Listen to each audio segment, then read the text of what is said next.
Some nights the sky feels closer than it should, stars pulsing softer, light bending in silence. Maybe that's just your eyes, learning to see what's always been there. You're lying down now, breathing slow, thinking the room is dark, but it isn't. Not really right now. Photons are landing on your skin light that left a dying star before your grandmother was born. Traveled for decades, crossed galaxies, survived the cold. And tonight, it found you. Before we begin, if you find comfort in these quiet journeys, you might like to stay a while. You can gently tap the like button, subscribe, if you'd like more stories told softly, and ring the little bell, not for noise, but so the next quiet night can find you again. Now let's drift. Tonight we'll trace the oldest light in the universe, whispers written in wavelengths, memories folded into darkness. The cosmos doesn't forget. It just changes the language, and you don't need to understand everything. Just rest and let curiosity do the listening. Light has been traveling toward you for longer than you've been alive. Some of it left distant stars when dinosaurs still walked the earth. Some of it is only 8 minutes old, born in the core of the sun this morning. But all of it arrives at the same moment, now touching your eyelids, your hands. The dust floating in the air around you. NASA's Hubble Space Telescope sees light that's 13 billion years old. Photons that began their journey when the universe was still an infant, hot and bright and impossibly small. And by the time those photons reach the telescope's lens, entire galaxies have lived and died. You blink, the journey ends, but for the photon, no time passed at all. Scientists at MIT discovered something strange about light. From a photon's perspective, time doesn't exist. The moment it leaves a star and the moment it touches your retina happen simultaneously. It crosses 1 trillion miles in what feels to it like an instant. But to you watching from here, that same photon took centuries' time is different when you're made of atoms instead of light. Here's something you probably don't know. You glow in the dark.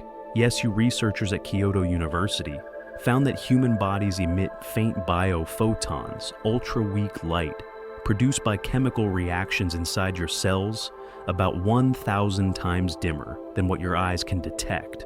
But it's real. And right now in the darkness, you are glowing a small, quiet star. The light comes from the same process that powers the sun, energy being released, transformed, converted from one form into another in stars. It's nuclear fusion in you, it's metabolism. But the principle is identical matter becoming light, and you and the sun aren't so different, just different scales, different fuels. Both of you shine. When you look up at the night sky, you're not seeing the present, you're seeing the past. Astronomers call this look-back time. The deeper into space you look, the further back in time you see.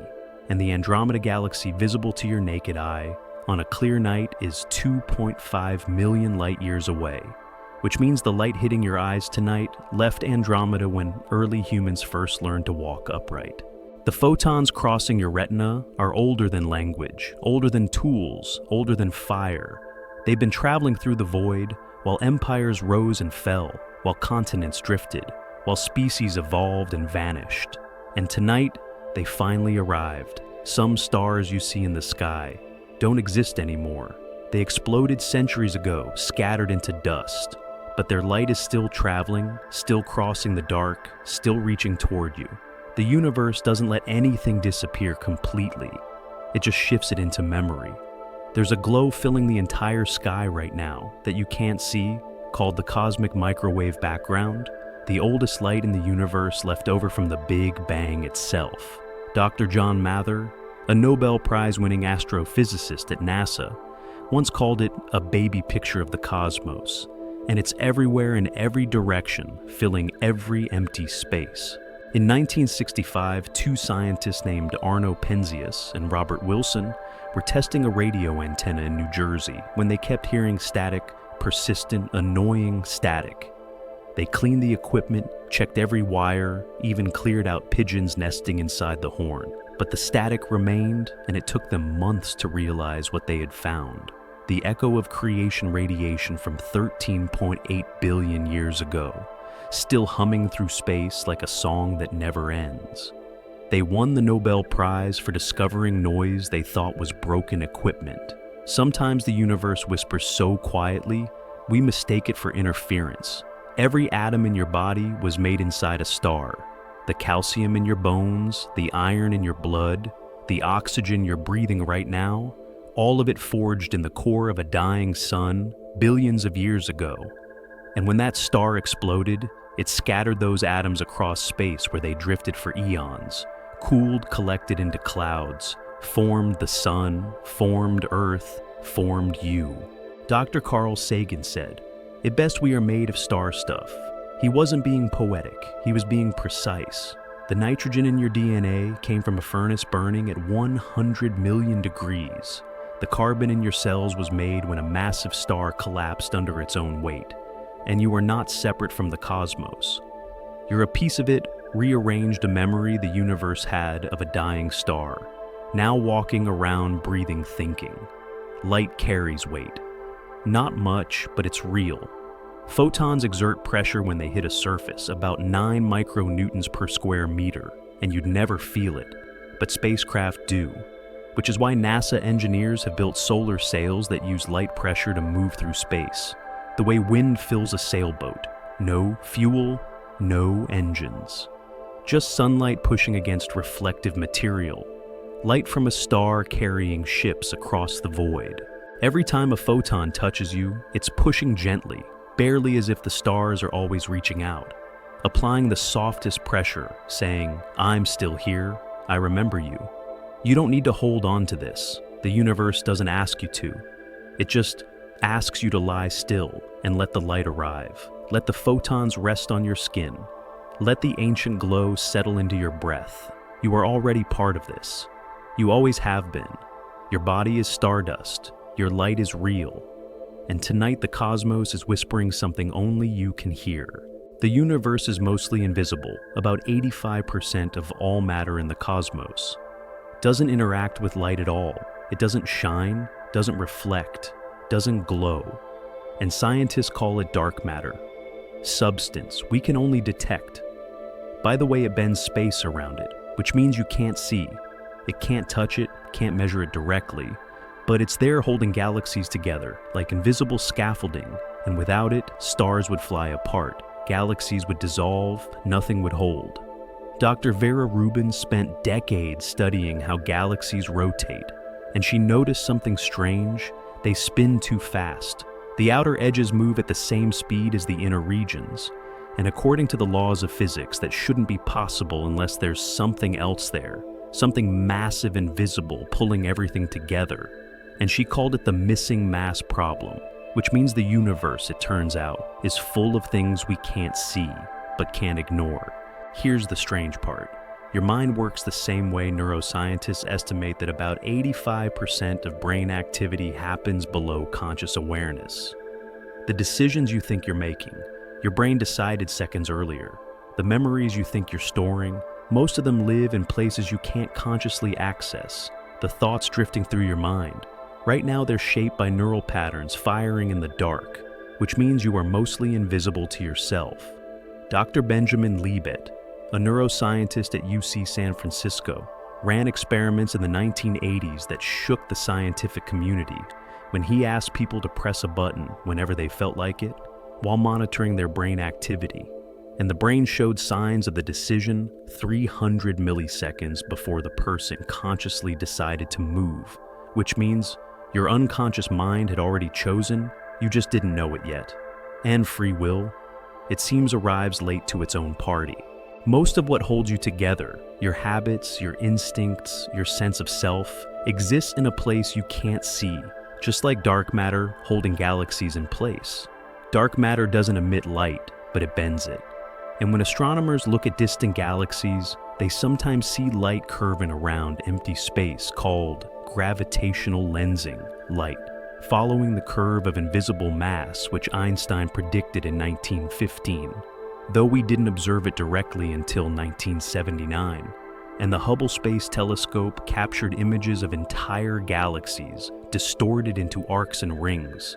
their light wrapped around something that isn't there, something massive, something silent. The universe is full of forces. We only know by their effects. Gravity pulls without touching. Time bends without breaking space, curves without folding. And somewhere between your thoughts and the quiet gaps where attention doesn't reach something holds you together too. Psychologists call it the unconscious, the part of you that remembers things you've forgotten, solves problems while you sleep, keeps your heart beating without reminders, and it's always there, always working, always shaping the person you think you are, which Dr. Sigmund Freud believed was a storehouse of repressed memories and desires, while Dr. Carl Jung thought it was deeper, a collective unconscious shared across all humanity, filled with archetypes and symbols older than civilization. Modern neuroscience suggests it's even stranger, a neural network processing millions of inputs per second, filtering, sorting, deciding what reaches your awareness and what stays hidden. And you only notice the 15% that breaks through, the rest stays dark. In 2006, NASA launched the Fermi Gamma Ray Space Telescope to search for signs of dark matter, because scientists believe that when dark matter particles collide, they might produce gamma rays, faint flashes of light at the edge of detection. And so far, they've found hints, whispers, anomalies in the data that don't quite fit the models, but nothing definitive, nothing certain, which means dark matter remains for now.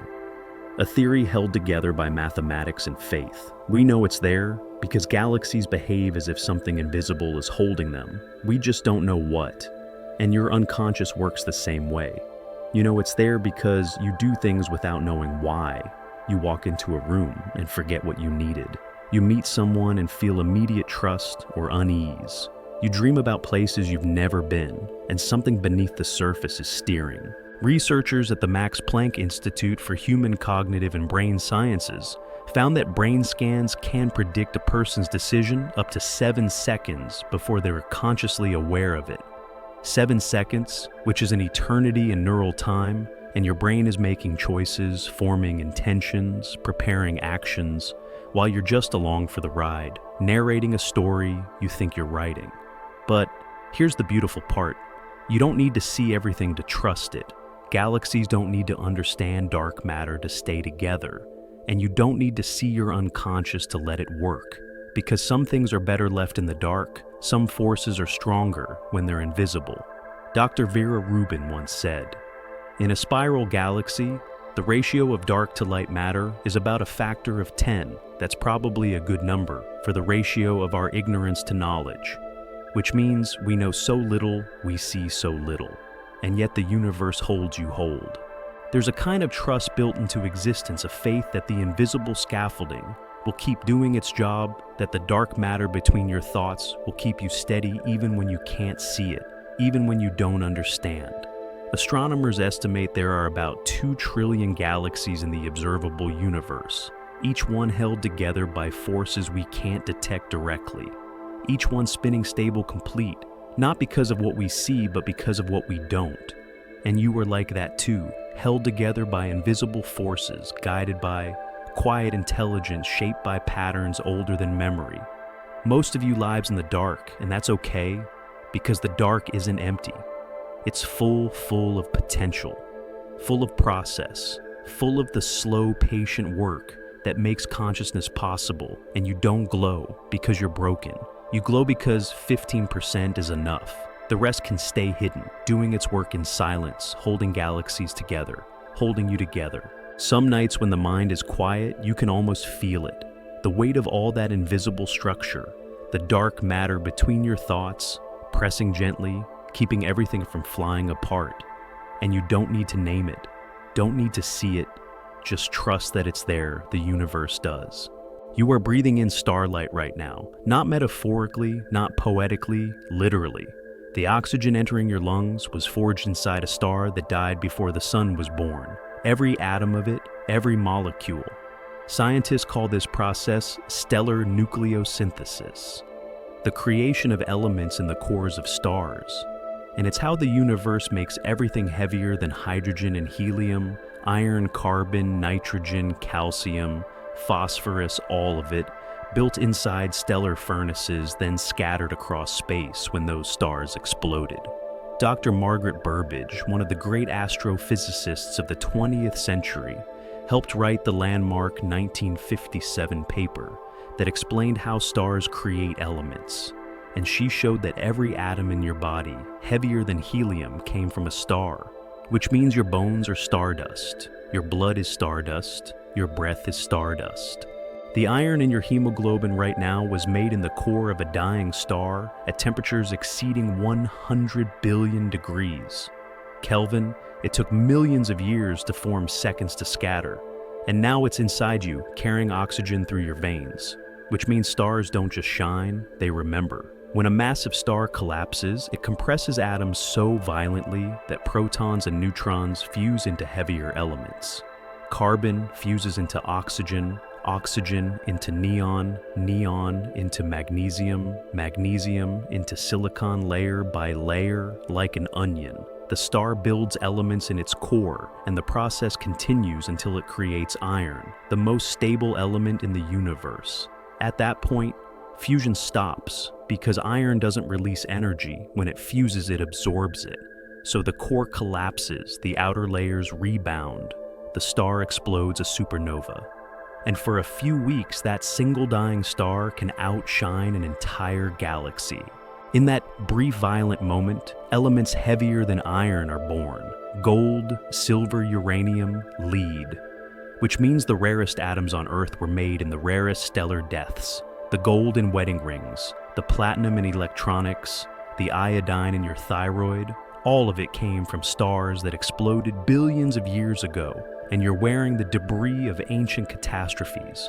Here's something most people don't think about. Atoms don't forget. They carry information from their origins encoded in their structure, and isotopes variations of the same element with different numbers of neutrons act like fingerprints. Scientists at Lawrence Livermore National Laboratory can analyze isotopes in meteorites and trace them back to specific types of supernovae. They can tell which kind of star died, how massive it was, even roughly when it exploded, which means the atoms remember where they came from. The calcium in your bones came from a red giant star that swelled to 100 times the size of the sun. Before it died, the nitrogen in your DNA came from a high-mass star that burned through its fuel in just a few million years. The phosphorus in your cells, essential for every strand of DNA, every molecule of ATP, came from a supernova, and without stellar explosions, life wouldn't exist. You wouldn't exist. Dr. Carl Sagan used to say, "We are a way for the cosmos to know itself," but it's deeper than that. You are a way for dead stars to keep existing, because every thought you have, every breath you take, every heartbeat, it's all powered by atoms that were once burning in the core of a star. And those atoms didn't die, they transformed, and now they're you. The sun is still making atoms right now deep in its core. Every second, 600 million tons of hydrogen fuse into helium. And that process releases energy in the form of photons, particles of light that take about 100,000 years to fight their way from the sun's core to its surface. Once they escape, they travel to Earth in just over 8 minutes, which means by the time that sunlight touches your skin, the photon is older than human civilization. It was born in nuclear fire when your ancestors were still learning to use tools, and tonight it finally reached you. You absorb it. Your skin warms your cells, convert it into chemical energy, and the star feeds you even now, even from 93 million miles away. There's a kind of continuity in this that most people miss. Stars die, atoms scatter, clouds form, planets condense, life begins. And somewhere in that process, atoms that once burned at the center of a star end up inside you, thinking, feeling, wondering where they came from. They came from light, from heat, from pressure so intense it forced particles to merge against their will. And now they're here, quiet, stable part of your body. Researchers at the University of California analyzed stardust grains found in meteorites, microscopic particles older than the solar system, and some of them are 7 billion years old. They've been drifting through space since before the sun existed, waiting to be part of something. And now they're part of Earth, part of oceans, part of soil, part of you. You contain pieces of a story that started before the solar system was born. Your atoms have traveled farther than you ever will. They've crossed galaxies, survived explosions, drifted in the void for eons. And now they're assembled into this shape, your shape for a brief moment in cosmic time. When you die, those atoms won't disappear. They'll return to the soil, the air, the water. They'll become part of trees, rivers, clouds, other people, because atoms don't end. They just move from star to space to planet, to you, to whatever comes after. And the universe doesn't waste anything. It just rearranges. Dr. Lawrence Krauss, a theoretical physicist, once calculated that every breath you take contains atoms that were once inside the lungs of every person who ever lived. Shakespeare, Cleopatra, your grandmother, and you're breathing them in right now. Atoms don't care about time. They don't care about identity. They just exist, moving from one form to another, carrying faint echoes of everywhere they've been. And your body is not a closed system. It's a river, atoms flow, and atoms flow out. Every 7 years, most of the atoms in your body are replaced, which means you're not the same person. You were a decade ago, not just mentally, but physically. The atoms that made you then are gone, new ones have taken their place, but the pattern remains, the structure holds. And you are not your atoms. You're the shape they form, temporarily before moving on. Stars know this already.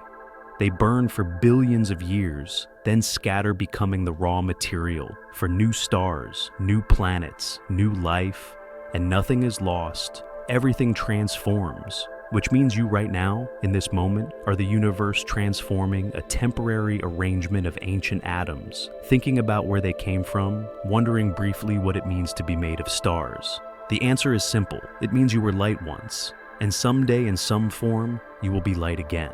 Space is not empty, even though that's what we've been taught to believe. The vacuum between stars, between galaxies, between everything, it's not nothing. It's filled with something so faint, so subtle that for centuries we missed it entirely. You're floating in it right now, this invisible ocean, this quantum foam that fills every gap, every distance, every silence, and scientists call it the quantum vacuum. A place where particles appear and disappear in fractions of a second, too fast for us to see, but real enough to measure. Dr. Hendrik Casimir, a Dutch physicist, predicted in 1948 that if you place two metal plates very close together in a vacuum, they would attract each other not because of gravity, not because of magnetism, but because of the vacuum itself. And when researchers finally tested this in the 1990s, they found he was right. The plates moved toward each other, pushed by the pressure of virtual particles blinking in and out of existence. The empty space between the plates had fewer quantum fluctuations than the space outside, which created an imbalance of force and the universe. It turns out uses emptiness as a tool. The void is not passive, it's active humming, with energy we can barely detect.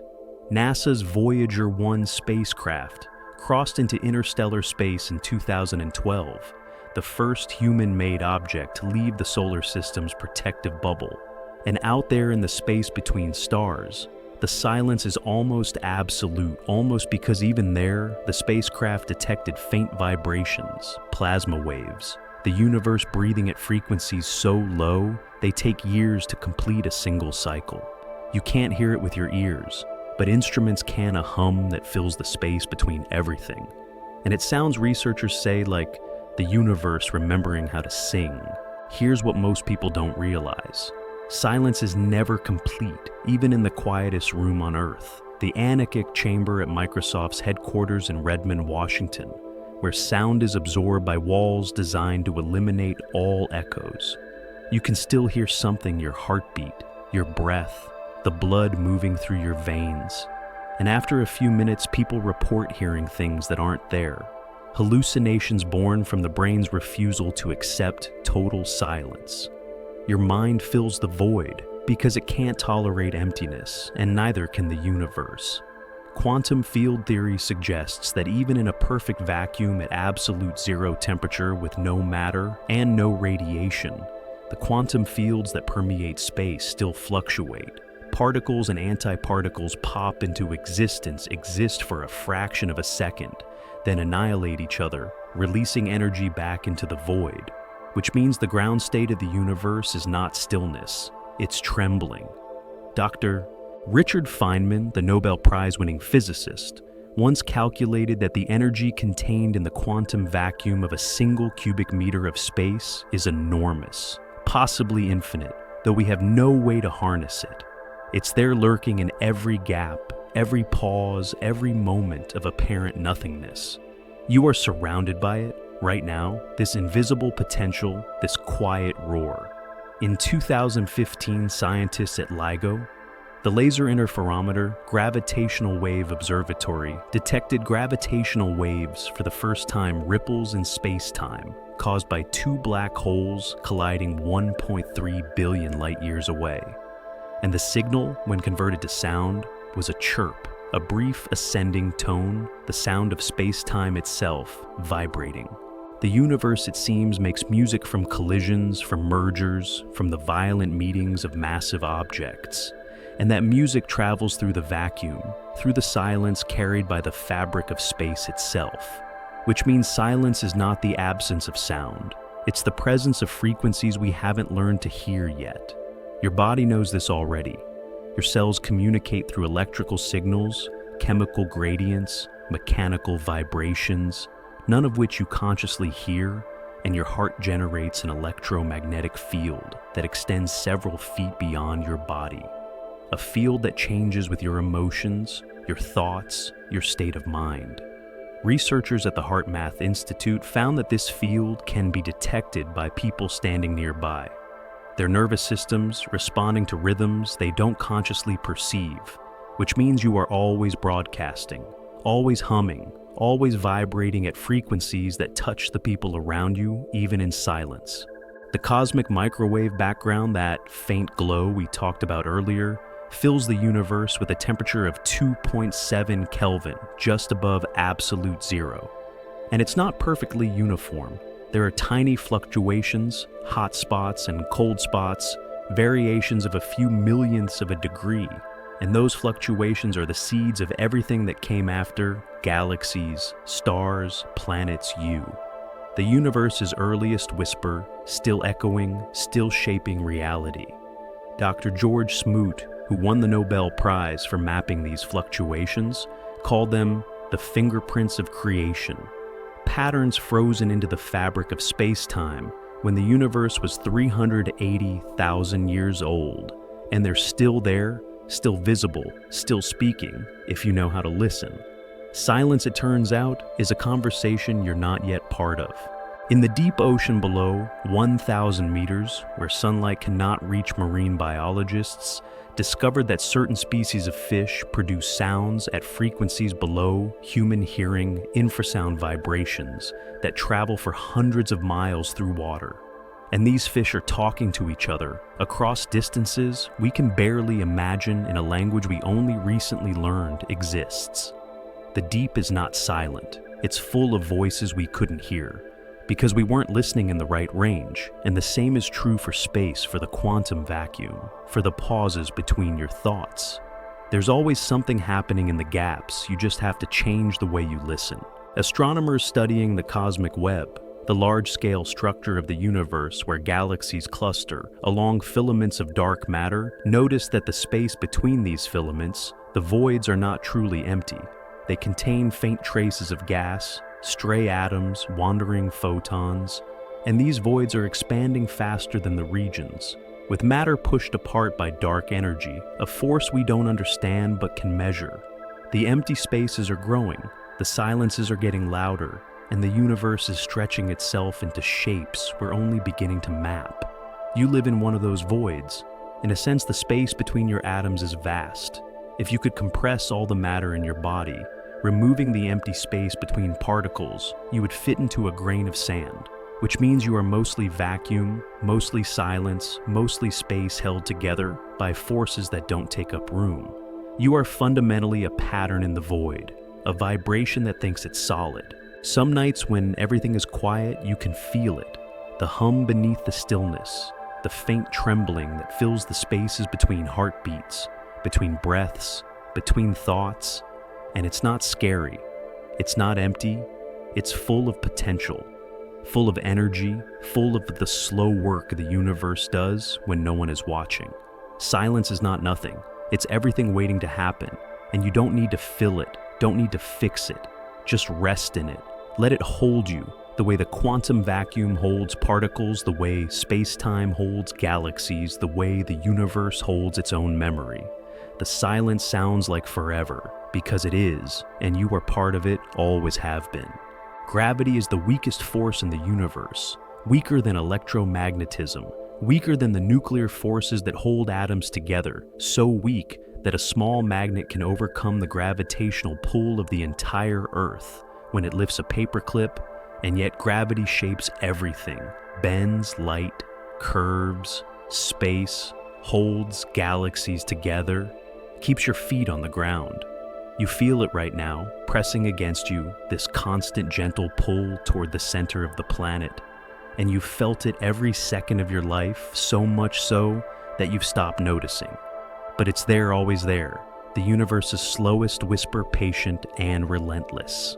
Einstein discovered something strange about gravity in 1915 when he published his general theory of relativity. He showed that gravity is not a force in the traditional sense, it's a curvature of space-time.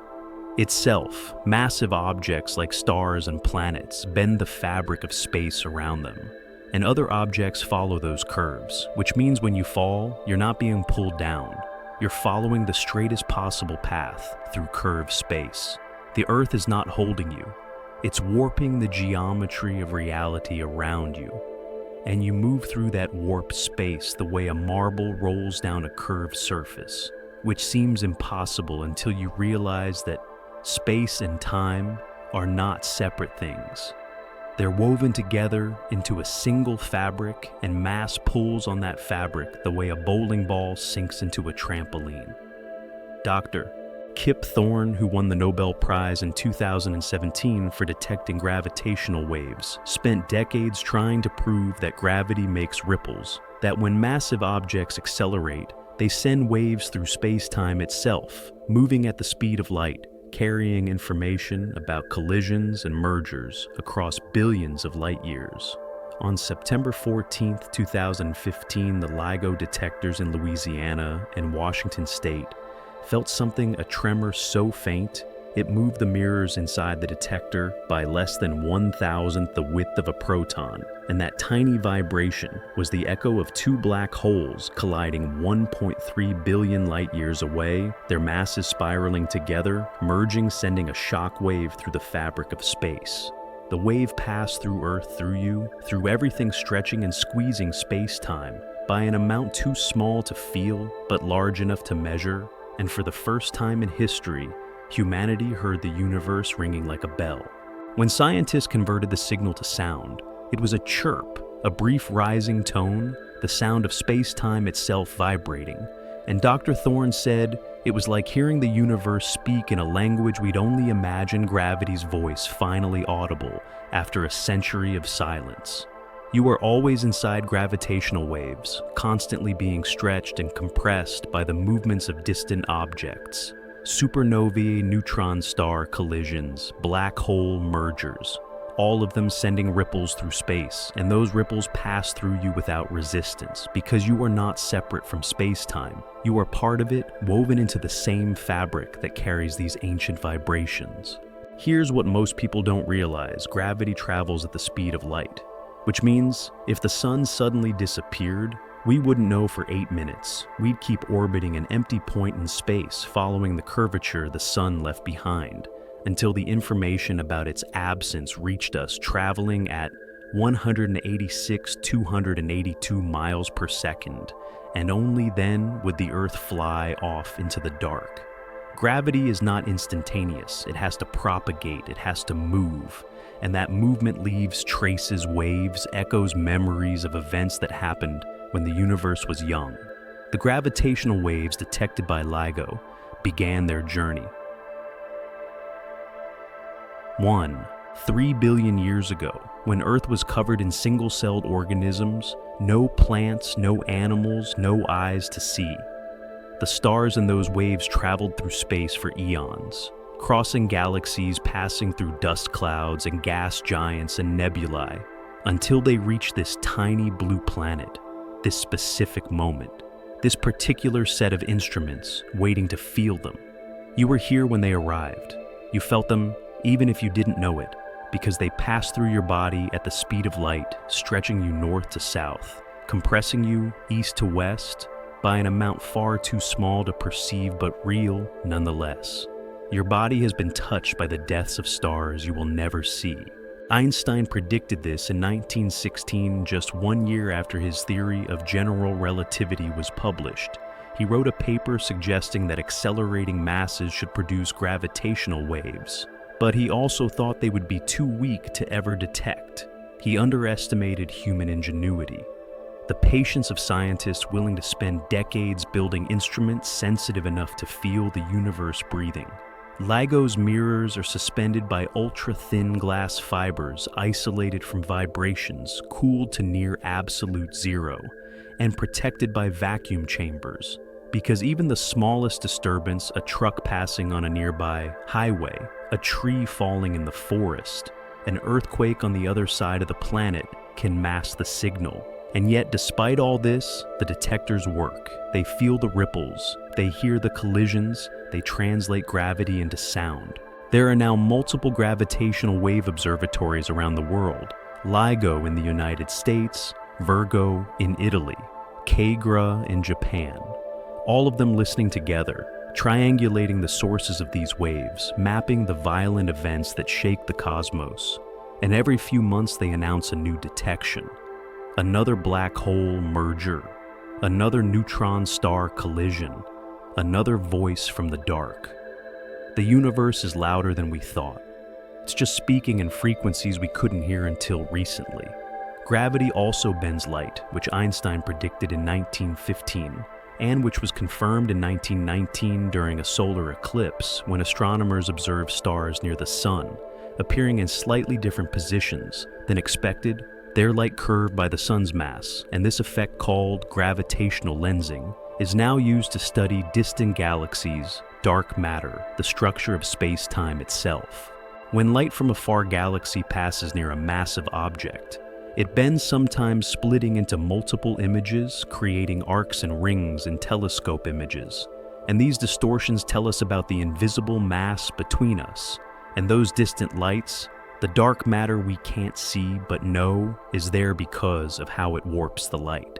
You are living inside a lens. The Earth's gravity bends, the light reaching you, changes the path of every photon slightly, and if you were sensitive enough, you could measure the way your own body curves the space around it, the way your mass pulls on. The fabric creates a tiny dip in the geometry of reality. Every object with mass does this, from galaxies to grains of sand, all of them pulling on space-time, all of them whispering to each other through the slow language of curvature. Dr. John Wheeler, the physicist who coined the term black hole, once said, "Space-time tells matter how to move, matter tells space-time how to curve," which means gravity is a conversation, a dialogue between mass and geometry. And you were part of that conversation. Your body is telling space how to bend, and space is telling you how to fall. This happens constantly, invisibly, effortlessly, and you don't need to think about it, don't need to control it. It's just happening. The way breathing happens, the way your heart beats, the way the universe holds itself together without asking permission. Gravitational waves from the Big Bang are still traveling through space, stretched to wavelengths larger than galaxies too faint to detect with current instruments. But they're there carrying information about the first moments of the universe. And someday, when our technology improves, we might hear them. The oldest sound in existence, the echo of creation itself. Still ringing, still moving, still whispering across 13.8 billion years. You are standing in a river of gravity waves passing through you from every direction, carrying stories of collisions and births and deaths. And you can't feel them individually, but together they shape the way space flows around you, the way time moves, the way reality bends. Gravity is patient, it doesn't rush, it just pulls gently, constantly, forever. And everything in the universe responds, from the largest galaxy clusters to the smallest particles, all of them listening to the same slow whisper, all of them following the curves that mass creates. You don't need to understand it, don't need to solve the equations, just know that you are held not by force, not by chains, but by the shape of space itself, curved around you, supporting you, keeping you from flying apart. And that's enough. Between the galaxies, there are places where almost nothing exists. Vast regions of space so empty that if you stood there, the nearest star would be millions of light years away, and the nearest galaxy would be a faint smudge on the horizon, barely visible. And you would be alone in a way that's hard to imagine, surrounded by darkness so complete it feels like the universe forgot you were there. Astronomers call these regions cosmic voids, super voids, and they are enormous, some of them spanning 300 million light years across, which means light would take 300 million years to cross from one side to the other. And inside these voids, there are almost no galaxies, almost no stars, almost no planets, just hydrogen gas drifting in the dark, so thin you could pass through billions of miles without encountering a single atom. The Bode's void, discovered in 1981 by astronomer Robert Kirshner, is one of the largest known, roughly 330 million light years in diameter. And when researchers first mapped it, they were stunned by how empty it was. They expected to find thousands of galaxies, but instead, they found only about 60 scattered across a volume that should have contained 2,000 or more. They called it the Great Nothing. And for years, scientists wondered if it was a mistake, an error in the data, because the universe is supposed to be roughly uniform matter, distributed evenly across space. But the void was real, and it's not alone. There are hundreds of these empty regions throughout the observable universe. Gaps between the cosmic web, where galaxies cluster along filaments of dark matter. You live on a filament in a galaxy that sits on a thread of matter stretching across billions of light years. And when you look out into the night sky, you're looking along that thread, seeing the other galaxies that share your neighborhood. But if you could somehow shift your perspective, look perpendicular to the filament, you would see the void's vast bubbles of emptiness surrounding the cosmic web like foam. The universe, it turns out, has structure on the largest scales. Not random, not chaotic, but organized into a pattern that looks almost biological. Like the neurons in a brain, like the mycelium of fungi spreading through soil, threads of matter separated by vast empty spaces. And no one knows why it formed this way, why the universe chose this particular geometry. Here's what makes the voids strange. They're not just empty, they're expanding faster than the regions, with matter pushed apart by dark energy. The mysterious force that accelerates the universe's expansion, and as the voids grow, the filaments stretch, galaxies drift farther apart, and the cosmic web becomes more fragile, more delicate, more prone to tearing. In a few trillion years, the voids will dominate, galaxies will be so far apart that beings in one galaxy won't be able to see any others. The night sky will be completely dark except for the stars in their own galaxy, and they will have no way of knowing that other galaxies exist. No evidence of the cosmic web, no proof that the universe was once full of light. They will think they are alone, and in a sense they will be isolated by distance so vast that even light cannot cross it in the remaining lifetime of the universe, which means loneliness. Cosmic loneliness is written into the fabric of space-time itself. It's where the universe is heading, slowly, inevitably, beautifully. Dr. Margaret Geller and Dr. John Huchra, astronomers who mapped the first large-scale structures of the universe in the 1980s, discovered that galaxies are not scattered randomly. They form walls, sheets, filaments, and voids, and when they published their findings, it changed how we understand the cosmos, because it meant the universe has memory. The patterns we see now were set in motion by quantum fluctuations in the first fraction of a second after the Big Bang. Tiny ripples in the density of matter amplified over billions of years became the voids and filaments we see today, which means the emptiness is not an accident. It's a feature built into the universe from the beginning, waiting to emerge. You are made of matter that avoided the voids, atoms that clustered together, formed clouds, collapsed into stars, exploded, reformed, and eventually became you. And if the initial conditions had been slightly different, if the quantum fluctuations had peaked in a different place, your atoms might have drifted into a void, never coalescing, never becoming anything, just hydrogen drifting alone forever. But they didn't. They found each other, and now they're here, thinking about emptiness, wondering what it means to be surrounded by nothing.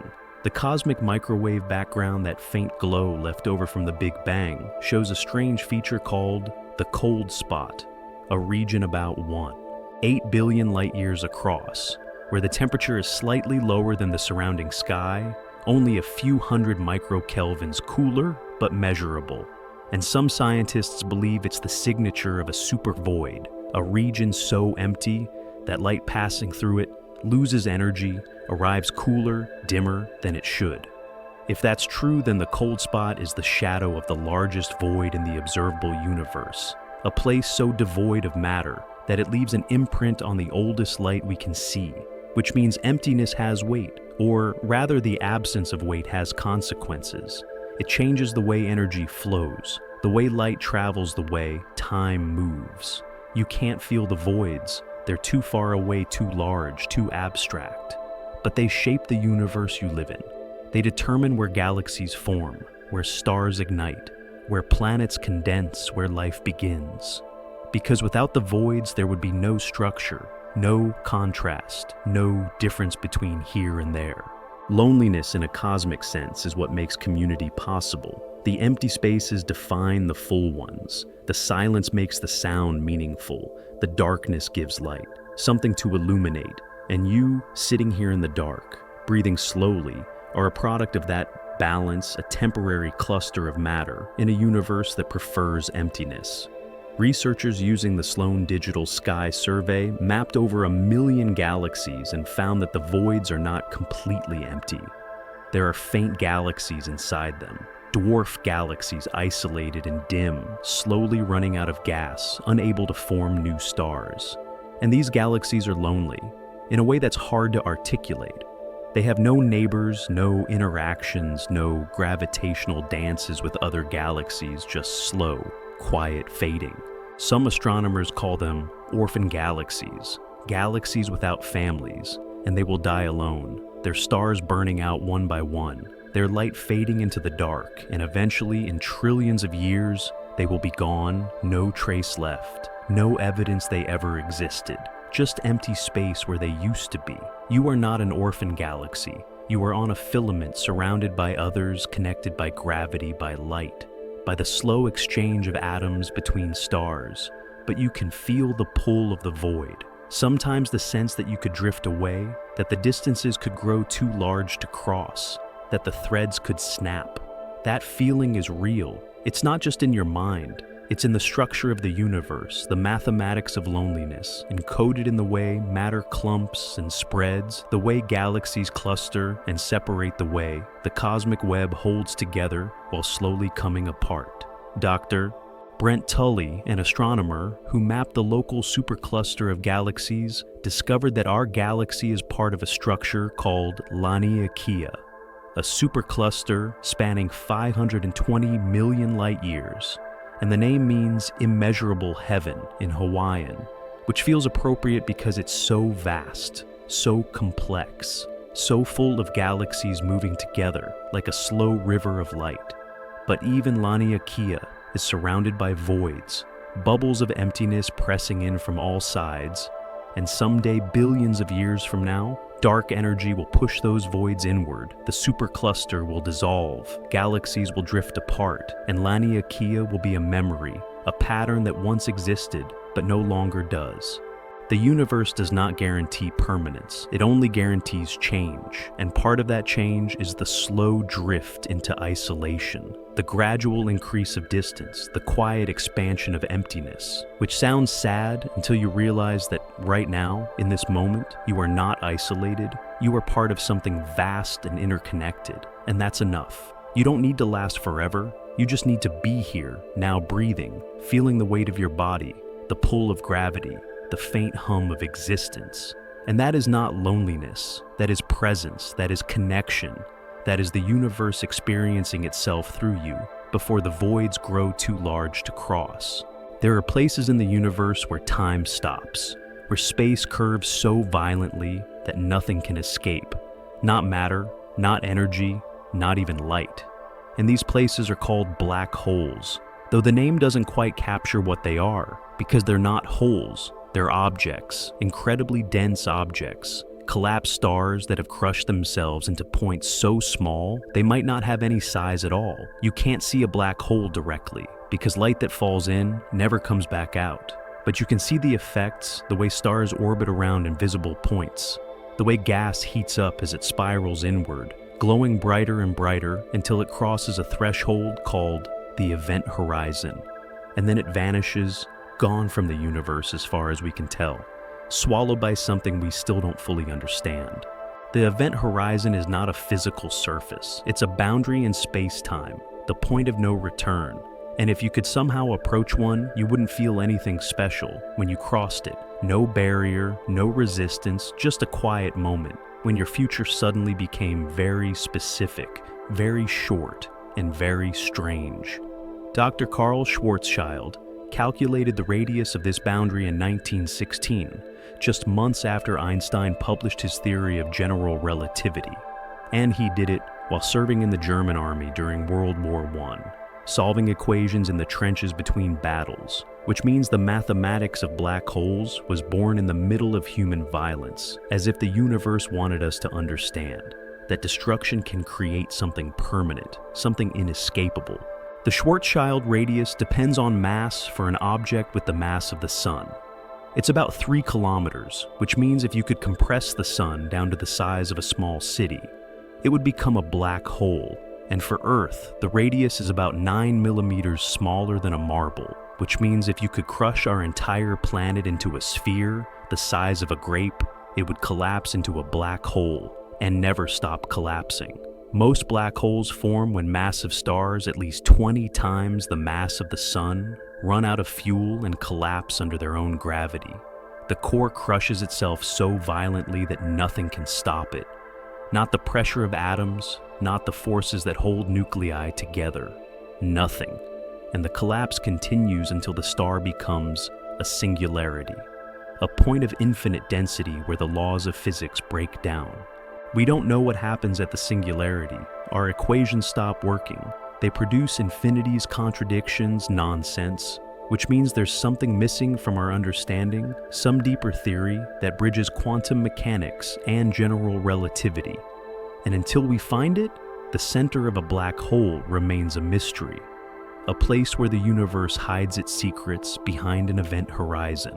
In 2019, scientists unveiled the first image of a black hole, or rather the shadow of one. A dark circle surrounded by a glowing ring of superheated gas, and the black hole in the image located in the center of the galaxy. M87 is 6.5 billion times more massive than the Sun, so large that its event horizon could swallow our entire solar system. And the image was created by combining data from 8 radio telescopes scattered across the Earth, turning the entire planet into a single instrument. Dr. Katie Booman, one of the scientists who developed the algorithms to process the data, said it felt like seeing something that shouldn't be possible because black holes are supposed to be invisible. And yet, there it was a dark circle against the light proof that Einstein was right, that space-time can curve so much it traps light forever. The glowing ring around the black hole is called the photon sphere, a region where light can orbit the black hole, in circles traveling around and around without falling in or escaping.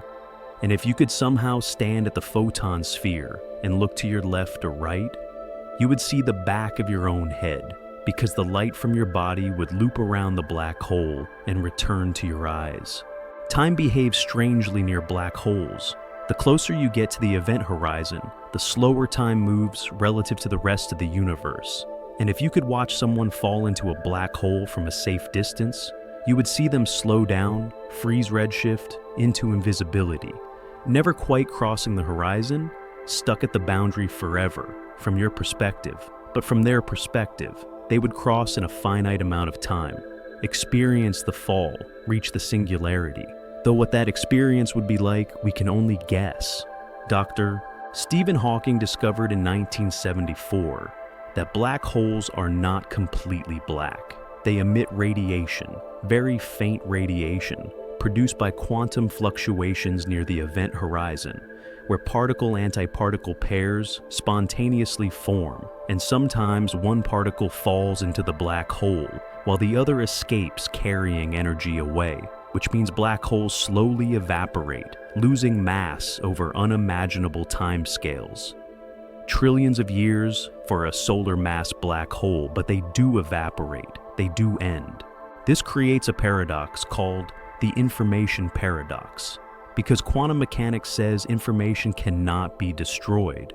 But if a black hole evaporates completely, what happens to the information about everything that fell in the patterns, the structures, the histories of stars and planets, and maybe even civilizations?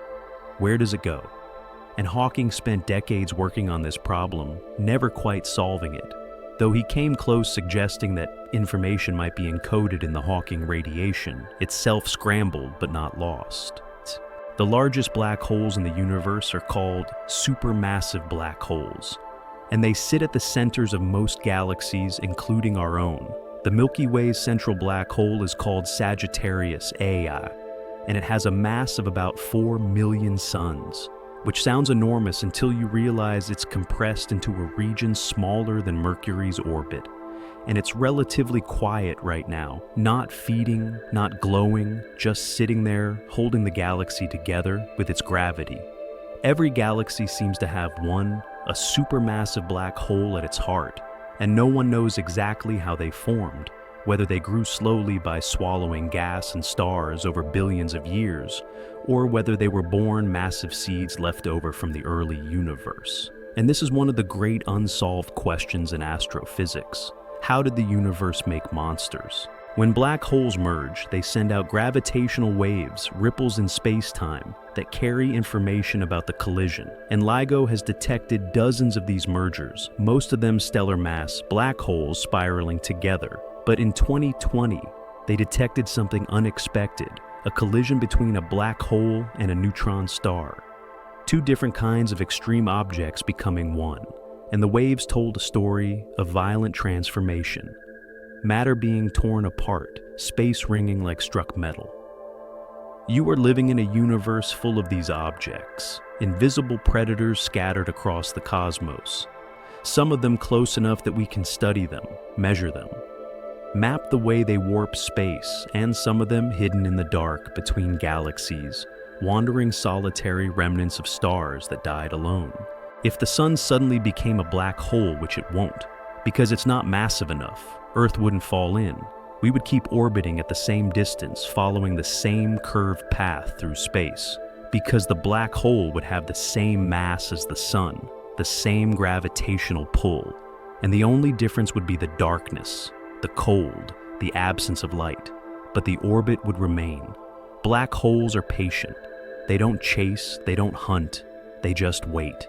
And anything that comes too close gets caught in the spiral, the slow inward drift toward the event horizon, and there's a kind of stillness to them, a permanence, because once something crosses that boundary, it's removed from the future of the universe.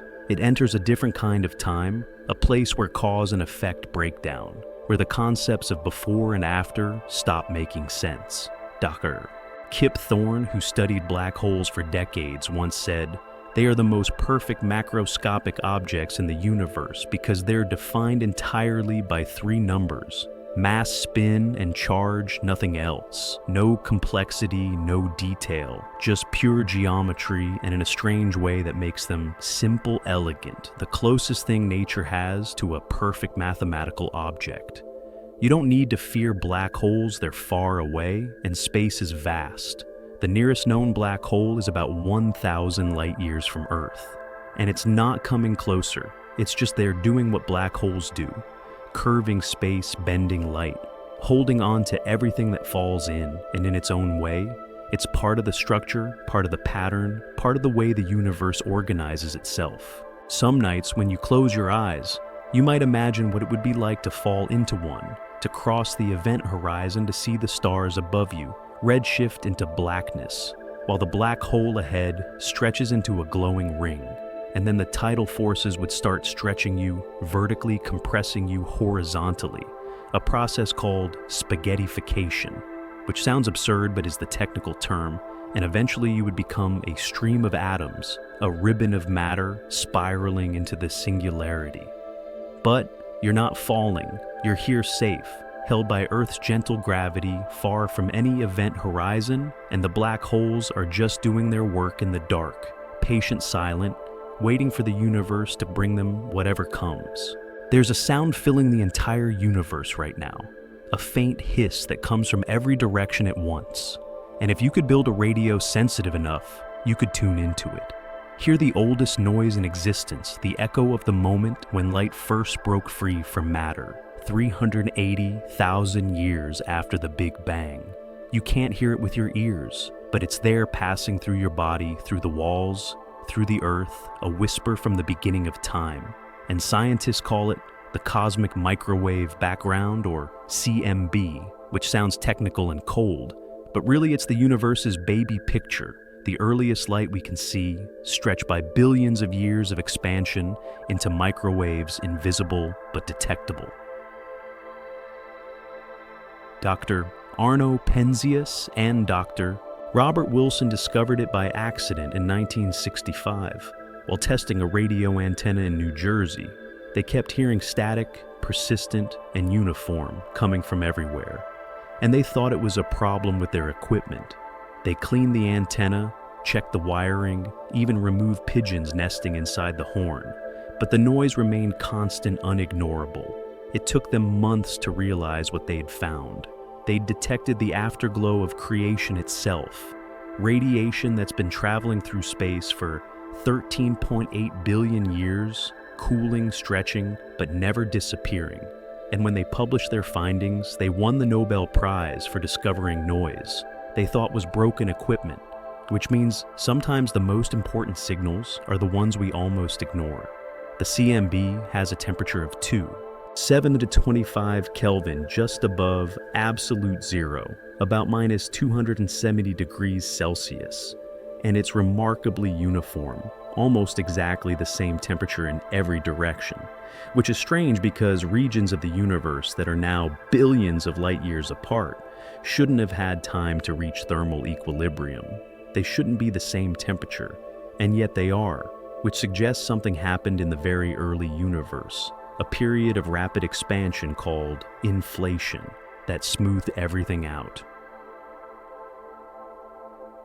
Dr. Alan Guth proposed inflation in 1980, the idea that the universe grew exponentially in the first fraction of a second, after the Big Bang doubling in size over and over in less than a trillionth of a second. And this expansion would have stretched quantum fluctuations, tiny random variations in density, into patterns large enough to become galaxies, clusters, the cosmic web we see today. The CMB carries the imprint of these fluctuations, hot spots and cold spots variations of only a few millionths of a degree, but measurable. And when scientists map these patterns, they're looking at the seeds of everything that came after the blueprints for galaxies written into the fabric of space-time when the universe was still glowing. NASA's WMAP satellite and the European Space Agency's Planck satellite spent years mapping the CMB in exquisite detail, measuring temperature differences across the entire sky. And the maps they created are among the most important images in cosmology because they tell us the age of the universe, 13.8 billion years, the composition of the universe about 5% normal matter, 27% dark matter, 68% dark energy, and the geometry of space, which is flat or very close to flat, extending infinitely in all directions. You were living inside this glow surrounded by photons that were released when the universe cooled enough for atoms to form, when electrons and protons combined to make hydrogen and light could finally travel freely without being scattered, and those photons have been moving ever since, filling space with a faint uniform warmth that's been cooling for billions of years. If your eyes could see microwaves, the sky would never be dark. It would glow softly in every direction. A dome of light surrounding you, and the patterns in that glow would show you the structure of the early universe, the places where matter was slightly denser, where gravity would eventually pull gas together to form the first stars, the first galaxies, the first planets. The CMB is the oldest light we can detect. Before it, the universe was opaque, filled with plasma so hot and dense that light couldn't travel more than a tiny distance before being absorbed and re-emitted. And we call this period the Cosmic Dark Ages. Not because it was dark, but because we can't see through it. The light from that time is trapped, scattered, lost in the fog of the early universe. Dr. John Mather, who won the Nobel Prize for measuring the CMB spectrum with incredible precision, said, "It's the most perfect blackbody radiation ever observed, meaning it matches the theoretical predictions almost exactly. And this perfection tells us something profound. The early universe was in thermal equilibrium. Everything was the same temperature. Everything was connected, even regions that are now separated by distances light can't cross in the age of the universe. Here's something most people don't realize about 1% of the static. You see on an old analog television, the snow that appears when there's no signal is actually the CMB photons from the Big Bang hitting the antenna, creating noise, which means you've been seeing the echo of creation your whole life without knowing it, hidden in the random flicker of a screen. The CMB tells us that the universe had a beginning, that it was once incredibly hot and dense, and that it's been expanding and cooling ever since. And this confirmation of the Big Bang Theory was one of the greatest scientific achievements of the 20th century, because it answered the question of origins not completely, but enough to know that the universe has a history, a story that starts with light breaking free. Researchers studying the CMB found something unexpected called the cold spot, a region about 8 billion light years across, where the temperature is slightly lower than average and no one knows exactly what causes it. Some scientists think it might be a supervoid region, so empty that light loses energy passing through it.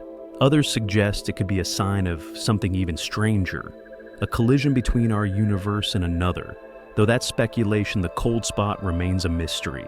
The patterns in the CMB also tell us about sound waves in the early universe, pressure waves that rippled through the plasma before atoms formed, and these waves left an imprint, a series of peaks and valleys in the temperature map that correspond to regions where matter was compressed and rarefied.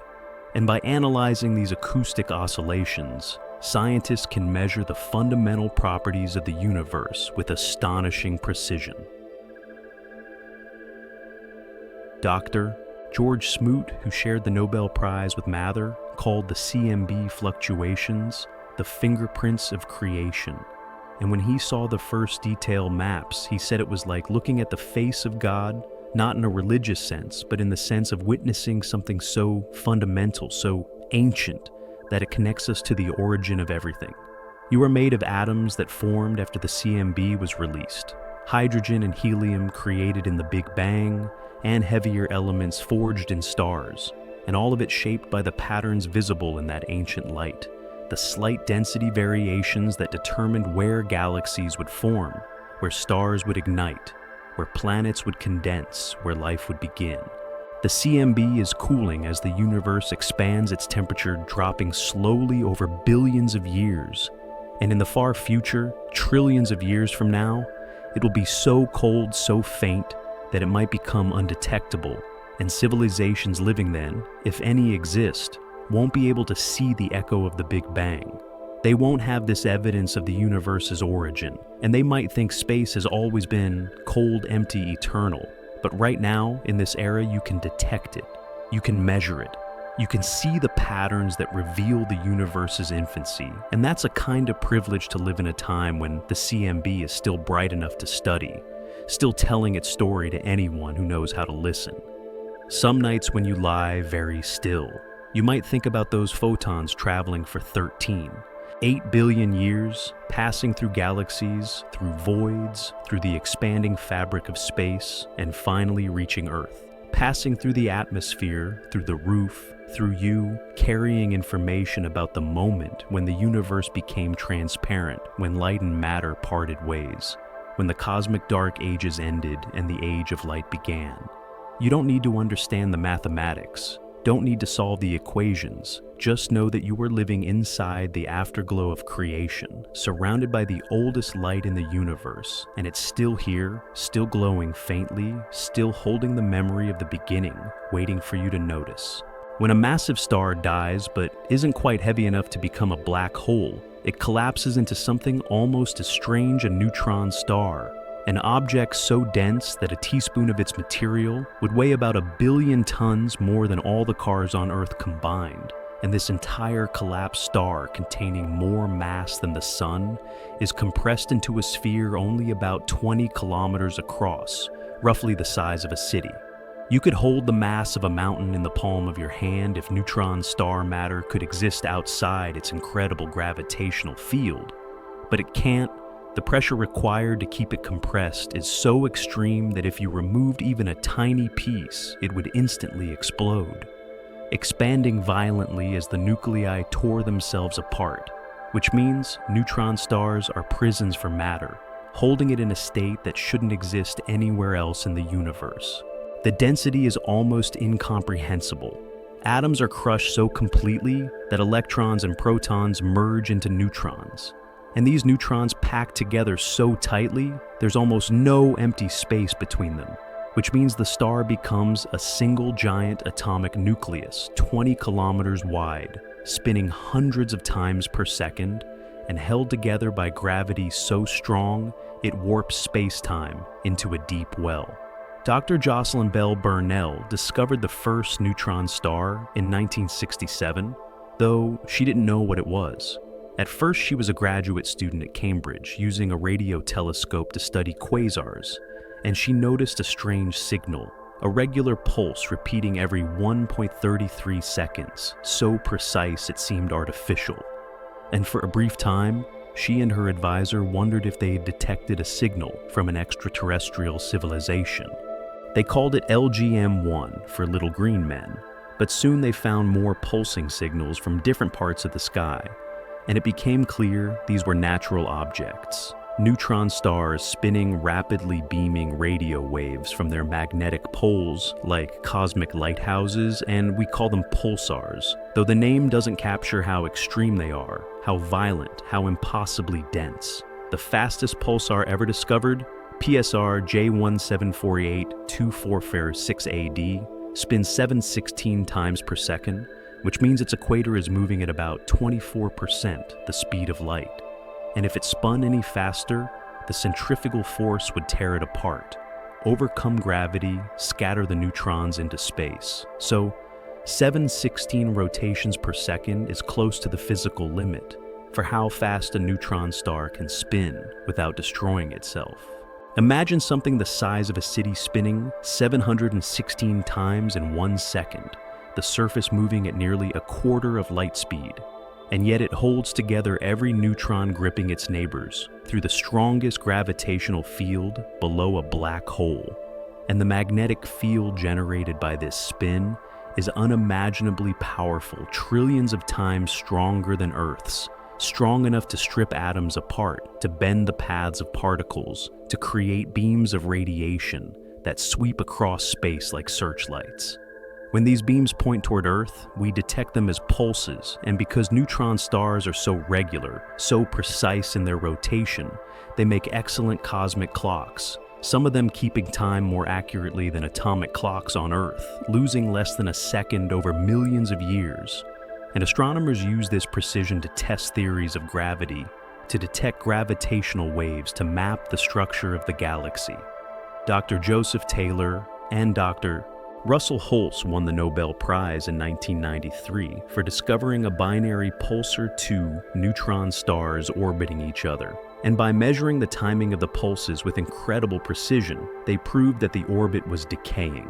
The stars were spiraling closer together, losing energy to gravitational waves, exactly as Einstein's theory predicted, which was the first indirect evidence that gravitational waves exist, decades before LIGO detected them directly. Neutron stars don't just spin, they die slowly. The rotation gradually slowing as the magnetic field drains energy, and over millions of years, the pulses fade, the beams dim. The star becomes quieter, and eventually it stops pulsing altogether, becoming a cold, dark, dead object. A zombie star still incredibly dense, still warping space, but no longer announcing its presence to the universe. Some neutron stars have companions, other stars orbiting nearby, and these systems can become violent if the companion star is close enough. The neutron star's gravity pulls gas from its surface, and this gas spirals inward, forming an accretion disk, heating to millions of degrees, glowing in X-rays. And sometimes the accumulated gas on the neutron star's surface ignites in a thermonuclear explosion called a Type 1 X-ray burst, releasing more energy in a few seconds than the sun produces in a week. You are living in a galaxy with millions of neutron stars, most of them dark, silent, invisible remnants of stars that exploded long ago, and some of them are nearby, within a few hundred light years, close enough that if one were to suddenly appear in our solar system, its gravitational field would disrupt the orbits of planets, its radiation would strip away atmospheres, its tidal forces would tear moons apart. But they're not coming closer, they're just out there spinning, quietly slowing down, fading into the background. And most of them will never be detected, never be studied, never have their stories told. They're the forgotten heartbeats of the galaxy, remnants of violence compressed into objects so strange they challenge our understanding of matter, of physics, of what's possible. The interior of a neutron star is one of the great mysteries in astrophysics. We don't fully understand what happens at the core. The pressure is so extreme, it might create exotic states of matter, quark matter, strange matter, superfluids that flow without friction, superconductors that carry currents without resistance, and all of this packed into a region the size of a marble at the center of the star. Dr. Natasha Hurley Walker, who studies pulsars, once said, "They're like cosmic laboratories, places where matter behaves in ways we can't replicate on Earth, where the laws of physics are pushed to their limits, and by studying them, we learn about the fundamental properties of matter, about how atoms collapse, how gravity warps time, how magnetic fields shape space. When two neutron stars collide, which happens occasionally in dense regions of galaxies, the result is spectacular. They spiral together, merge, and the collision releases a burst of gravitational waves, a flash of gamma rays, and a shower of heavy elements, like gold, platinum, uranium, created in the extreme conditions of the merger. And this process, called a kilonova, is responsible for most of the gold in the universe, including the gold on Earth, in your jewelry, in your electronics, in your body. You are wearing the debris of neutron star collisions, atoms forged in the most violent events in the cosmos, compressed under pressures that would crush anything else into oblivion, and then scattered into space, drifting for eons, collecting into clouds, forming planets, forming you. Which means part of you was once inside a neutron star. Part of you experienced densities that shouldn't exist, and now you're here thinking about it. The gravitational field near a neutron star is so strong that time slows down significantly compared to the rest of the universe. If you could somehow survive standing on the surface of a neutron star, 1 second for, you would be noticeably longer than 1 second for someone far away, watching from a safe distance. And this time, dilation is real, measurable, predicted by Einstein, and confirmed by observations of pulsars. Neutron stars also have mountains, tiny imperfections in their crust, irregularities no more than a few millimeters tall. But because the gravity is so intense, these mountains create measurable wobbles in the star's rotation. And astronomers can detect these wobbles by analyzing the timing of pulses, which tells them about the structure of the crust, the stiffness of neutron matter, the way these objects respond to stress.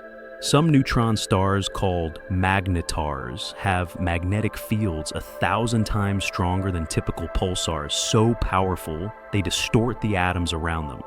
And these magnetars occasionally experience starquakes, sudden fractures in the crust that release bursts of energy, flares of X-rays and gamma rays bright enough to be detected across the galaxy. And during these outbursts, the magnetar shines brighter than anything except a supernova, though only for a few seconds.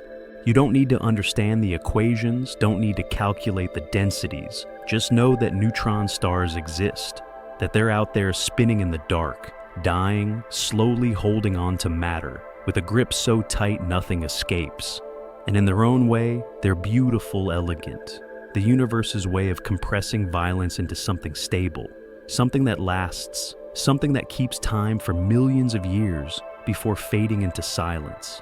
There are particles in the universe that know about each other instantly, no matter how far apart they are. And when you measure one, the other responds immediately, even if it's on the other side of the galaxy. And this connection doesn't use signals, doesn't send information through space.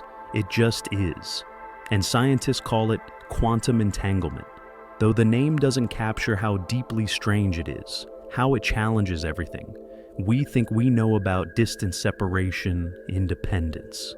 Einstein hated this idea. He called it spooky action at a distance in 1935, when he and his colleagues Boris Podolsky and Nathan Rosen published a paper arguing that quantum mechanics must be incomplete, because no reasonable theory should allow two particles to affect each other instantaneously across vast distances.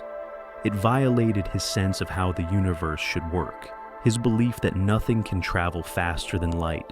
That locality is fundamental. But experiments proved him wrong, or rather, they proved that the universe is stranger than he wanted it to be. Starting with physicist John Bell in 1964, who designed a mathematical test to determine whether particles really were connected in this impossible way. And when researchers finally ran the experiments in the 1970s and 80s, the results were clear. Entangled particles do coordinate their behavior instantly, regardless of distance. And this correlation cannot be explained by hidden variables, by pre-programmed instructions, by any classical mechanism. Dr. Alain Aspect conducted one of the definitive experiments in 1982, creating pairs of entangled photons and measuring their polarization states. And he found that when you measure one photon's polarization, the other photon's polarization becomes fixed instantaneously, even though the photons were separated by large distances, and the measurement happened too quickly for any signal to pass between them at the speed of light. Which means the connection is non-local. It exists outside of space and time as we understand them. You might think this means information can travel faster than light, that we could use entanglement to send messages instantly across the universe, but it doesn't work that way. The results you get from measuring entangled particles are random. You can't control them. You can't encode a message, and it's only when you compare the results from both sides that you see the correlation, the impossibly perfect coordination, which means entanglement doesn't violate relativity. It just reveals that reality is deeply interconnected in ways that don't fit our intuitive models. Here's what makes it even stranger. Entangled particles don't have definite states until they're measured before measurement. Both particles exist in a superposition, a quantum haze of all possible states at once. And the act of measuring one particle collapses that superposition, forcing it to choose a state. And somehow, instantly, the other particle knows what choice was made and chooses the opposite or the same depending on how they were entangled. Dr. Erwin Schrödinger, who came up with the famous cat thought experiment, said, "Entanglement is not just one of the interesting features of quantum mechanics. It's the defining feature, the thing that makes quantum physics fundamentally different from classical physics. Because it means particles that were once together remain connected, remain part of a single system, even when separated by distances that should make them independent. You are made of particles that were once entangled atoms in your body that formed together in stars and clouds of gas in the early moments of the solar system. And while most of those entanglements have been broken by interactions with other particles, some remnant of that connection might still exist, faint, undetectable, but real, which means at the quantum level, you are not as separate from the rest of the universe as you feel."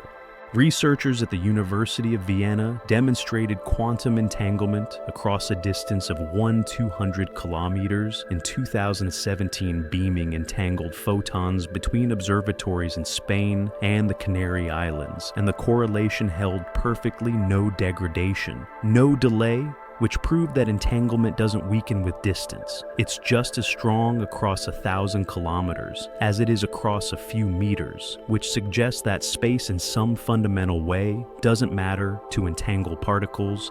They're connected through something deeper than physical proximity. China's MISSIA satellite, launched in 2016, has conducted multiple experiments on quantum entanglement in space, distributing entangled photons to ground stations thousands of kilometers apart. And these experiments are laying the groundwork for quantum communication network systems that would use entanglement to secure information in ways that are theoretically impossible to hack, because any attempt to intercept the signal would collapse the entanglement and reveal the intrusion. Some physicists believe entanglement hints at a deeper structure underlying reality, that space-time itself might emerge from quantum entanglement, that the fabric of the universe is woven from these non-local connections. And when you pull particles apart, you're not breaking the connection. You're stretching it, creating the illusion of distance, but at the quantum level, everything remains part of a single interconnected whole. Dr. Leonard Susskind and Dr. Juan Maldacena proposed in 2013 that quantum entanglement and wormholes might be two descriptions of the same phenomenon, that entangled particles are connected through Einstein-Rosen bridges, tiny wormholes in space-time too small to send matter or information through, but still representing a kind of shortcut, a direct link through the geometry of space, which would mean the universe is stitched together by these hidden connections, tunnels in the fabric that tie distant points together. You probably have entangled particles in your body. Right now, photons absorbed from sunlight, electrons involved in chemical reactions. And while these entanglements are fragile, easily disrupted by warmth, by vibrations, by interactions with other particles, they exist even if only for nanoseconds, which means you are participating in quantum correlations all the time without knowing it. Your atoms dancing with invisible partners across unknowable distances. The brain might even use quantum entanglement in some way. Though this is highly speculative, some researchers have suggested that consciousness could involve quantum processes, that neurons might maintain entangled states long enough to perform computations that classical systems cannot. And while there's no definitive evidence for this, the fact that biological systems like photosynthesis use quantum coherence suggests that life has learned to exploit quantum effects, and maybe in ways we don't yet understand. Entanglement is part of how you think, how you perceive, how you experience being you. Dr. Anton Zeilinger, who won the Nobel Prize in 2022 for his work on quantum entanglement, said that it forces us to give up one of two deeply held beliefs. Either the universe is non-local, particles can affect each other instantly across any distance, or reality doesn't exist until it's measured. Particles don't have definite properties until observation collapses the wave function, and both options are unsettling. Both violate our intuitions about how the world should work, which means at the quantum level, the universe is stranger than we can comfortably imagine. Some nights when you close your eyes and think about the atoms in your body, you might wonder if they remember being part of something larger, if they carry traces of their origin in stars, in clouds, in the quantum foam of the early universe. And the answer, according to Entanglement, is that that at some level, they never truly separated. They just created the appearance of separation while remaining fundamentally connected. You are not as isolated as you feel. The boundaries of your body are permeable.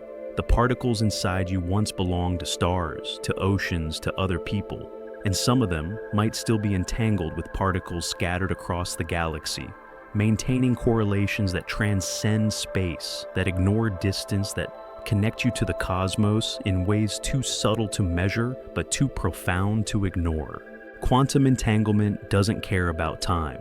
Either, experiments have shown that you can entangle particles that never existed simultaneously through a process called entanglement swapping, where measuring one particle entangles two others that never directly interacted, which means the past and future might be connected through quantum correlations, that causality itself might be more flexible than we thought, that the universe is a web of connections extending in all directions through space-time. You don't need to solve the equations, don't need to understand the mathematics.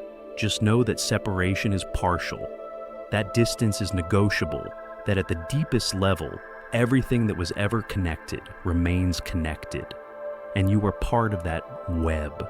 Those invisible threads, that quantum tapestry holding the universe together in ways that defy common sense but define reality. You are moving right now, even though you feel perfectly still. The Earth is spinning at about 1,000 miles per hour at the equator, orbiting the Sun at 67,000 miles per hour. And the Sun is orbiting the center of the Milky Way at 514,000 miles per hour. But even that's not the full picture, because the entire galaxy, along with everything in it, is being pulled towards something invisible, something massive, something we've never directly seen. Astronomers call it the Great Attractor, a gravitational anomaly located about 150 million light-years away in the direction of the constellation Centaurus. And it's pulling our galaxy along with hundreds of thousands of other galaxies toward it at a speed of about 1.4 million miles per hour, which means you are traveling through space faster than you can imagine, dragged by gravity toward a destination you'll never reach in your lifetime, or in the lifetime of humanity, or in the lifetime of the Sun. The strange part is, we can't see it directly, because it's located behind the zone of avoidance, a region of sky obscured by the disk of our own galaxy. The Milky Way's dust and stars block our view, creating a blind spot, millions of light years across, and whatever is pulling us, whatever massive structure is generating, this gravitational pull is hidden behind that curtain, invisible patient waiting. Dr. Donald Lynden Bell and his colleagues discovered the Great Attractor in 1986 by studying the peculiar velocities of galaxies, the way they move relative to the overall expansion of the universe. And they noticed that galaxies in our region of space weren't just drifting apart due to cosmic expansion, they were also flowing toward a common point, like water spiraling toward a drain. And when they calculated the mass needed to create this flow, they found it would take tens of thousands of galaxies, an enormous supercluster, to generate the observed effect. But here's where it gets stranger. The Great Attractor itself is being pulled by something even larger, a structure called the Shapley Supercluster, located about 650 million light-years away, containing more than 8,000 galaxies. And this supercluster exerts an even stronger gravitational pull, which means we're not just moving toward the Great Attractor, we're moving toward Shapley. And the Great Attractor is just a waypoint, a step along a journey that started billions of years ago and will continue for billions more. Dr. Brent Tully, who mapped the Laniakea supercluster that contains our galaxy, found that everything in our cosmic neighborhood, a region spanning 520 million light-years, is flowing toward the same gravitational basin, pulled by the combined mass of countless galaxy clusters. And he called this flow a river of galaxies, streams of matter moving through space along invisible channels carved by gravity. You are part of that river you've been traveling toward, Shapley, since before the Earth formed, before the sun ignited, before the solar system existed. Your atoms were already in motion, drifting through the cosmic web, pulled by forces so large they shape the structure of the universe itself. And that motion continues unstoppable, inexorable, carrying you toward a cluster of galaxies you'll never see with your own eyes. Some researchers believe there might be something even larger beyond Shapley, a structure called the dipole repeller. Not an attractor, but a repeller, a vast cosmic void that's pushing galaxies away from it. And the combination of being pulled toward Shapley and pushed away from the dipole repeller creates the observed flow, which means you're not just falling towards something, you're also being pushed from behind, caught between attraction and repulsion, traveling along the path carved by the largest structures in the universe. Dr. Yehuda Hoffman, who discovered the dipole repeller in 2017, described it as the opposite of a great attractor, a region so empty that its lack of mass creates a pressure difference pushing galaxies into denser regions. And this push-pull dynamic shapes the motion of everything in our part of the universe, determining which galaxies cluster together, which drift apart, which collide, which merge. The Milky Way is on a collision course with Andromeda, our nearest large galactic neighbor, and in about 4.5 billion years, the two galaxies will merge their stars, mingling their black holes spiraling together. And this collision is partly due to their mutual gravitational attraction, but it's also influenced by the larger flow, the movement toward the Great Attractor and Shapley, because even galaxy collisions are guided by the currents of the cosmic web. You are traveling toward your galactic home, in a sense, because everything in Laniakea is part of the same structure, the same family of galaxies. And the gravitational pull that moves us through space is the same force that will eventually bring us together, compress us, merge us into larger and larger structures, until the universe's expansion overwhelms gravity and tears everything apart. Here's what most people don't realize. You've always been going home. Your atoms formed in stars that were already part of this flow, already moving toward Shapley. And when those stars died and scattered their material, the atoms drifted but never stopped moving. They collected into new stars, new planets, new you, and the journey continued uninterrupted. Which means going home isn't something that will happen. It's something that's been happening for billions of years. The Great Attractor is not a single object. It's a region, a concentration of mass. And when astronomers finally peered through the zone of avoidance using X-ray and infrared telescopes, they found a massive cluster of galaxies called the Norma Cluster, along with several other large structures. And together these form the gravitational center we've been moving toward.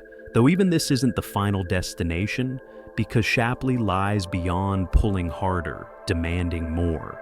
Some nights when you think about the scale of this motion, it might feel overwhelming, the idea that you're hurtling through space at 1.4 million miles per hour towards something you can't see, pulled by gravity.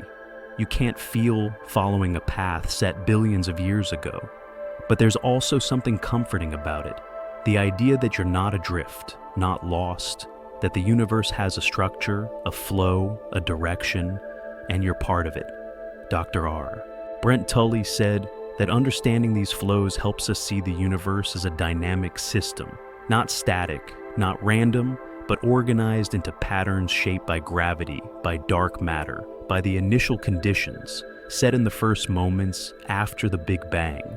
And when you trace the motion of galaxies backward in time, you see them flowing out from common origins, diverging and converging, creating the web of structure we observe today. You are connected to everything moving towards Shapley. Every galaxy in Laniakea shares your trajectory, your velocity, your destination. And while the distances are too vast for any meaningful interaction, while you'll never meet the beings living on planets in those distant galaxies, you're still traveling together, part of the same cosmic migration, pulled by the same invisible hand. The expansion of the universe is accelerating, driven by dark energy, and eventually, in trillions of years, this acceleration will overcome the gravitational pull of the Great Attractor of Shapley, of any structure, and galaxies will drift apart faster than light can cross the growing distances between them, which means the flow will stop, the rivers will dry up, the journey will end, and every galaxy will become an island, isolated alone. But that's not now, right now. You're still part of the flow, still moving, still connected. And the Great Attractor is still pulling, patient, persistent, waiting for galaxies that will never quite arrive, because the universe's expansion is winning, slowly separating everything, even as gravity tries to bring it together, which means you're part of a cosmic struggle between two fundamental forces, attraction and expansion, and for now, both are still at work. You don't need to see the Great Attractor to know it's there. Don't need to feel the pull to trust that it's real. Because motion is evidence, velocity is proof. And the fact that you're traveling at 1.4 million miles per hour towards something invisible means the universe is organized in ways we're only beginning to map, structured by forces we're only beginning to understand. And you right here, right now, are part of that structure, that motion, that journey home. Everything ends, even the universe, not with violence, not with a sudden collapse, but with a slow quiet, fading, a gradual cooling that will take longer than you can imagine, longer than numbers can easily express a process so patient, it makes stars seem like fireflies, brief flickers in an eternity of darkness. Scientists call it the heat death, or the big freeze, depending on which aspect they're emphasizing. But both names point to the same future, a time when the universe reaches maximum entropy, when all energy has been evenly distributed, when no work can be done, no stars can shine, no life can exist, and everything falls into thermal equilibrium, a state of perfect stillness, perfect silence, perfect rest. You are living in what cosmologists call the stelliferous era, the age of stars, when the universe is bright, active, full of fusion and motion. But this era is temporary. It started about 100 million years after the Big Bang, when the first stars ignited, and it will end in about 100 trillion years, when the last star burns out, which means we're still relatively early in this age. The universe is young, energetic, wasteful with its light. Dr. Freeman Dyson, physicist who thought deeply about the far future, calculated that after all the stars die, after all the galaxies go dark, particles will continue to exist for incomprehensible spans of time. Protons might decay after 1036 years, though we're not certain they decay at all, and black holes will evaporate through Hawking radiation, the supermassive ones taking 10 to 100 years to disappear completely, which is a number so large it has no physical meaning. It's just a placeholder for forever. And after that, after even the black holes are gone, the universe will be filled with nothing but photons, neutrinos, and occasional particles appearing briefly from quantum fluctuations, before disappearing again, and the temperature will approach absolute zero. And the distances between particles will be so vast that for practical purposes, each one will be alone, isolated in a private universe unable to interact with anything else. This is the ultimate fate, the final state, the universe's long sleep. And it's not apocalyptic, it's peaceful, a winding down, a return to simplicity, a state where time loses meaning because nothing changes, where space continues expanding, but there's nothing to measure the expansion against, where existence becomes indistinguishable from non-existence. Some cosmologists suggest that in this far future entropy might spontaneously decrease in tiny regions.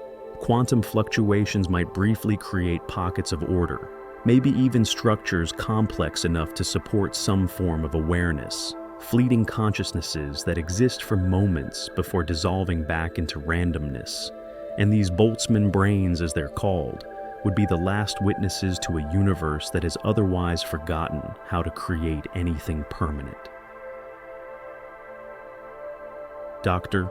Roger Penrose proposed a different vision called conformal cyclic cosmology, where the heat death isn't the end, but a transition when the universe becomes completely uniform with no matter, no scale, no reference points. It becomes mathematically identical to the beginning of a new Big Bang, and the cycle repeats infinite universes flowing one into another, each forgetting the previous one, each starting fresh. But whether the universe ends in eternal expansion or cycles into rebirth, the immediate future, the next few trillion years, follows a predictable path. Stars will continue forming for another trillion years, though at a decreasing rate as gas is consumed, and the sun will expand into a red giant in about 5 billion years, swallowing Mercury, Venus, possibly Earth, before shedding its outer layers and becoming a white dwarf, a dense ember that will cool for tens of billions of years. The Milky Way and Andromeda will merge, forming a new galaxy, sometimes called Milkomeda. And most of the stars will never collide, because the distances between them are so vast, they will just pass through each other, rearranging into new orbits, new patterns. And if any civilizations exist, then they'll witness a sky filled with strange constellations, unfamiliar stars, a universe being remade around them. Galaxies outside our local group will disappear from view as the expansion of space accelerates. The light from distant galaxies will be redshifted into invisibility, and future astronomers, if any exist, will see only the stars in their own merged galaxy. They'll have no evidence that billions of other galaxies exist, no way to discover the cosmic web, the expansion of the universe, the Big Bang. They'll live in what seems like an eternal, unchanging cosmos, unaware of the larger story. You are living in a privileged time when the universe is old enough to have formed complex structures, but young enough that we can still see its history written in the cosmic microwave background, in the recession of galaxies, in the abundance of elements, and this window won't last forever. Eventually, the evidence will fade, the signals will be lost, and the universe will become unreadable. But for now, the stars still burn, hydrogen still fuses into helium, releasing energy that lights up the darkness, and planets orbit in stable configurations. And somewhere on at least one of those planets, consciousness emerged, began asking questions, began trying to understand. And that understanding, that curiosity, might be the universe's way of knowing itself before it forgets. Dr. Carl Sagan said, "We are a way for the cosmos to know itself." And if that's true, then every thought you have, every moment of awareness, every question about the stars, is the universe briefly waking up, briefly remembering, briefly caring about its own existence before returning to the long sleep that awaits all things. There's something beautiful about impermanence. The fact that stars don't last forever makes them precious. The fact that consciousness is rare makes it valuable. The fact that the universe will eventually go dark makes this moment right now, while the lights are still on, worth noticing, worth experiencing, worth the slow breath you're taking as you lie in the dark. You don't need to fear the heat death. It's so far in the future, it's essentially irrelevant to anything you'll ever experience, to anything humanity will ever experience, to anything the Earth or Sun will ever experience. It's beyond the scope of caring, beyond the reach of meaning. It's just the universe's way of winding down, returning to the simplicity it started from. Right now, in this brief window between the Big Bang and the heat, death complexity, exist structures, form, galaxies, cluster, stars, ignite, planets, coalesce. Life begins, consciousness emerges, and all of it is temporary. All of it will fade, but while it's here, while you're here, it's real, it matters, it counts. The second law of thermodynamics says entropy always increases disorder, always grows, but locally, temporarily, systems can create order, can build complexity, can resist the universal trend toward equilibrium. And you are one of those systems, a pocket of organization in a universe that prefers chaos. A structure that maintains itself, thinks, feels wonders, despite everything moving towards stillness. Some nights when you think about the universe's eventual fate, It might feel lonely, the idea of everything fading into cold, dark, empty space. But there's also comfort in knowing that the universe doesn't end suddenly, doesn't vanish, doesn't suffer. It just cools, slows, rests, falls into a sleep so deep that even time becomes meaningless. And that's not death, that's peace. You are made of atoms that will outlast the sun, the galaxy, possibly even the protons themselves. And those atoms will drift through the expanding universe long after you've stopped being you. They'll separate, cool, become part of the background, indistinguishable from the darkness. And in a way that's a kind of immortality, not as a person, not as a consciousness, but as matter, as energy, as participants in the universe's long goodbye. Dr. Brian Greene, writing about the far future, said that the universe will eventually reach a state of maximum simplicity, where nothing distinguishes one moment from another, one place from another. And in that state, concepts like before and after, here and there, lose all meaning, and what remains is just existence itself, timeless, spaceless, changeless, eternal. But that's not now. The universe is awake, active, burning through its fuel, creating light and warmth and structure. And you are part of that activity, that brief flourishing, that moment of consciousness between long silences. And the universe won't remember you when it sleeps, won't know you existed. But you were here, you were real, you were part of the story. And that's enough. The stars will keep shining for trillions of years. Galaxies will keep colliding. Black holes will keep merging, and slowly, imperceptibly, the universe will cool, expand thin, until there's nothing left but darkness and distance and the faint memory of light. But that's not tonight. Tonight the stars are still bright. Your breath still moves, your heart still beats, and the universe is still awake enough to wonder about itself through you. Sleep well, the universe is sleeping too. Not now, but someday after everything has been said, after every star is burned, after every black hole is evaporated, it will rest, and in that rest, there will be no suffering, no fear, no loneliness, just the quiet that comes after everything ends.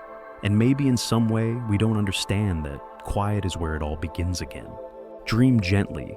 You are part of something that won't last forever, and that makes it precious. Makes it worth the attention, worth the wonder, worth this moment of stillness in the dark breathing, slowly knowing that for now, for this brief cosmic instant, you and the universe are both here, both awake, both experiencing what it means to exist. Good night.